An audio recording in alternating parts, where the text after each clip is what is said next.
O sa mga pink ina, si Trillanes, eto, nag-iingay na naman at si Leni Robredo ang nabanggit dito. Umani ng reaksyon ang pahayag ni Antonio Trillanes matapos niyang punahin ang umano'y talant o tila kampanting pananaw ni Leni Robredo kaugnay ng posibilidad na tumakbo sa pagkapangulo si VP Sara Duterte sa 2028. Halatang halata talaga tong si Trillanes na kinakabahan talaga eh.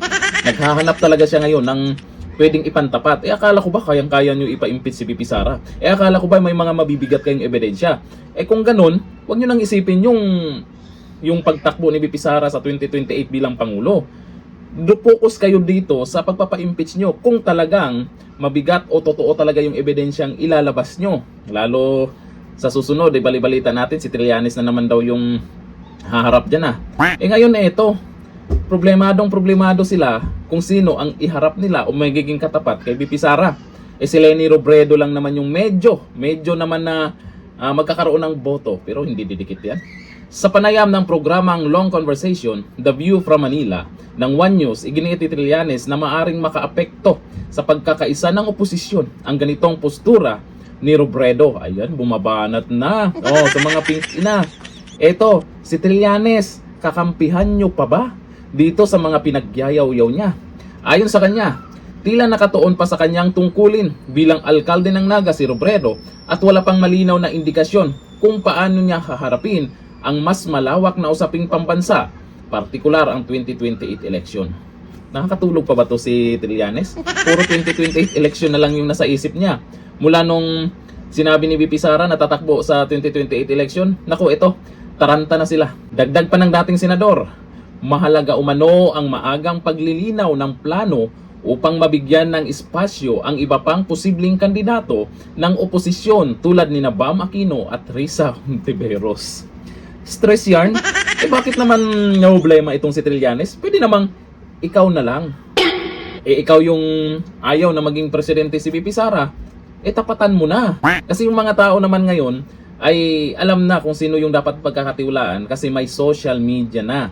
Alam ng mga tao ngayon kung sino yung mga nagsasabi ng totoo or naninira lang. Alam ng mga tao ngayon kung sino ang dapat ilagay dyan sa Malacanang na masasabi nilang may magagawa talaga. Ano naman kung ayaw ni Leni na tumakbong pagka-presidente?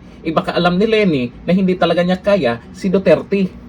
Pipilitin mo, Trillanes, ikaw na lang kasi ang tumakbong presidente. Malay mo, didikit ka sa boto ni VP Sara. May pag-asa na dumikit itong boto ni Trillanes sa boto ni VP Sara. Yung butal lang ba?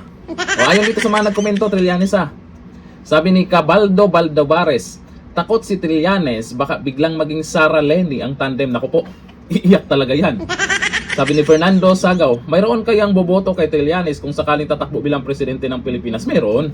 Ito sabi ni Nestor Lantin, may naniniwala pa ba dyan kay Trillanes? Tanong ko lang. Meron pa naman. Meron pa nga akong kilalang naniniwala kay Trillanes Isang vlogger na loyalista. Nga. Sabi ni GN Gornio Lorenzas, ikaw na lang ang tumakbo pagka-presidente, tingnan natin kung may naniniwala sa'yo. Yun nga Trillanes, yun ang maganda talaga. Dahil gigil na gigil ka sa mga Duterte, ikaw na lang, tapatan mo si VP Sara. Pero ang pinagtataka ko kasi ngayon, kayo mismo ay gustong ipa-impeach si VP Sara at mayroong di umano kayong mga ebidensya, dapat kampante kayo na mapa-impeach nyo si VP Sara. Bakit ngayon, habang busy kayo na gustong ipa-impeach si VP Sara, mukhang kinakabahan din kayo sa 2028 kung sino ang ipantapat sa kanya. Naku, mukhang alam na this. Sa tingin ko lang yung impeachment ba na ginagawa nila ngayon kay VP Sara ay alam ba nila na hindi talaga mapa-impeach si VP Sara? Baka naman para lang maglabas ng mga kung ano-anong mga yaw-yaw nila dyan, kagaya kay Madriaga, kung baga paninira sa mga Duterte kay VP Sara. Hindi makakaapekto naman yan sa mga naniniwala sa mga Duterte. Kasi lalo lang lalakas, sa totoo lang, lalo lang lalakas. Napapansin nyo, lalong dumami ang mga grupo na sumusuporta kay VP Sara. Meron pa ngang mga congressman dyan na unti-unting nagpaparamdam na. Bakit? Dahil dito sa ginagawa nyo, lalo nang nakaraan, kay Madriaga, daming excited nun ng mga anti-Duterte kasi eto na. Yung mga ebidensya, pinagtatawanan pala ng mga, siyempre yung mga magagaling din. Kung titingnan nila kung kung may mali doon sa ebidensya na inilabas, lalo doon sa painting, lalo doon sa paiyak-iyak, lalo doon sa cheque, maraming nasilip, nakaduda-duda. Kaya ang nangyari, lalo nyo lang pinapalakas ang mga Duterte. Hanggang dito lang, thank you. Bye-bye.